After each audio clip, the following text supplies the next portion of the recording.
Is reality shifting a sin? Let's talk about this. So first, I want to talk about what reality shifting is. It's not the same thing as lucid dreaming. It's more intense than lucid dreaming. In lucid dreaming, you are actually in a dream, but you're aware of it. And in reality shifting, you really do feel like you are there. It's very, very realistic. It's actually an act where you are in a state of meditation before you start to shift. And people even create boards of where they want to go, what they want to look like. A lot of people like to go to Hogwarts. Now, there's also something called astral projection. And I have astral projected before, and I used to do it a lot. I haven't reality shifted, but I do have experience with astral projecting. Now, astral projecting, you have the experience of leaving your body, and you actually see your body. You can fly and walk around and travel to all kinds of places. Now, this is obviously coming from a Christian perspective, so I know that this is not going to resonate with people who don't believe in the Christian ideology and theology. But I just want you to hear me out because I do have some experience with this. I have experience with the other realm. I've been saved for about 2 years now. And before that, I was into all this stuff. I've had spiritual experiences since I was very young. Now, I want to talk about what a sin is, okay? Because whenever we hear the word sin, we get defensive sometimes and feel condemned. A sin is missing the mark, okay? So God gives us a pathway. He gives us a map. And sometimes we miss the mark and we get off the path. When we get off the path, it leaves us vulnerable to the demonic, okay? So this is God's guidance and protection for this life, for this realm that we are in here and now. Now, to say that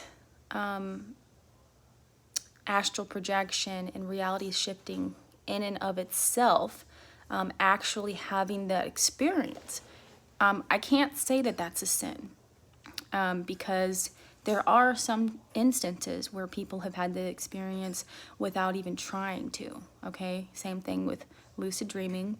I wouldn't say lucid dreaming is a sin.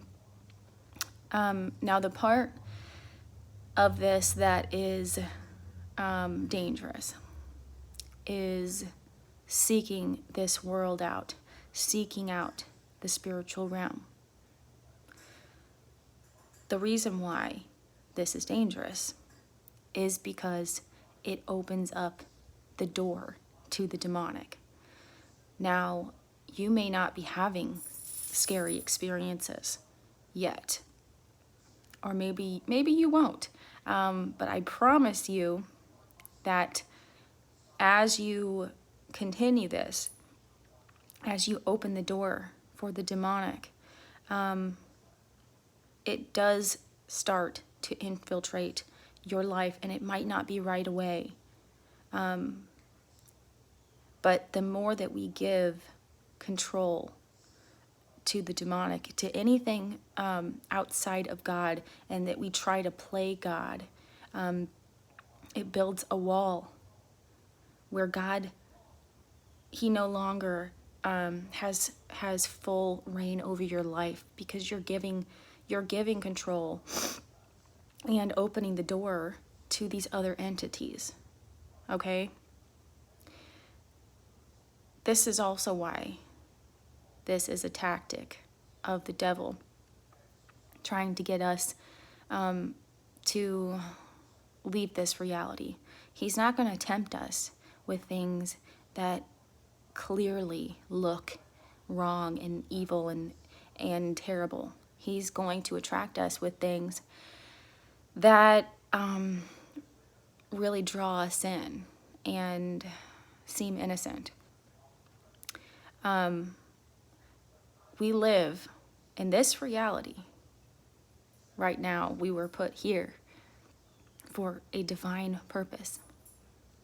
And the enemy wants you so badly not to fulfill the plan that God has for you here. He wants you to escape. And the more that we escape this reality, the more that we're disconnected and we don't fulfill the plans God has for us, and we don't become the people that we're meant to be. We don't face the challenges and grow from them. Instead, we're trying to leave this realm and trying to escape to a happier place. Now, when you accept Christ, when you believe in Him fully, you will understand that this life, living in this realm, this oppressive, hard realm, listen, I understand the want and desire to leave this realm and to leave the suffering and the heartache, and I get that, and I felt that way too.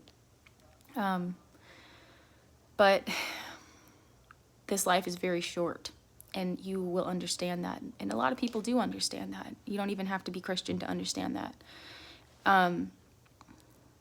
When you believe in Christ and you have accepted Him, you will have an entire eternity outside of suffering and sadness and pain.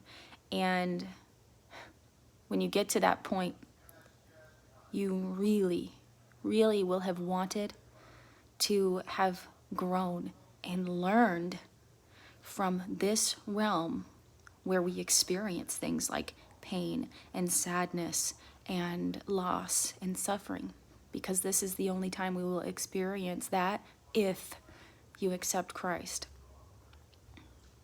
So, as much as we feel like we want to escape from suffering, of course we don't want to suffer. Suffering sucks. It really sucks. I don't like it. But what I've come to learn about it is it is a gift. And I know that some people will hear that and say, well, look at the horrible things that have happened to innocent people. You're going to say it's a gift for people to be raped and murdered. And no, I'm not saying that. And there's a lot of evil in this world. What I'm saying is that with God, the suffering that we experience and the hardships, He will use to grow eternal gifts like perseverance, eternal gifts like patience, eternal gifts like unconditional love. You're going to miss out on those eternal gifts if you try to leave this reality, if you try to escape. I didn't expect to get emotional, but I just remember, I remember that time in my life where I couldn't cope with my own pain, and I didn't have God.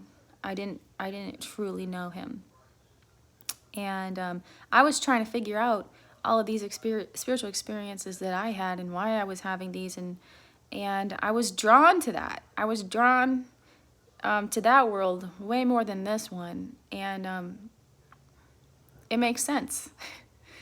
It makes sense that that you might be more drawn to the spiritual world, because we are, after all, spirits. So yeah, I think about that time and how empty and lost I was. I want to talk more about some of the experiences that I had, but I'm probably make that in the next video, so this isn't painfully long. So yeah, I want you to just, even if you don't agree with this message, just consider it. And yeah, take it from my experience, and just understand that you have purpose here. And yeah. All right, that's all. Bye.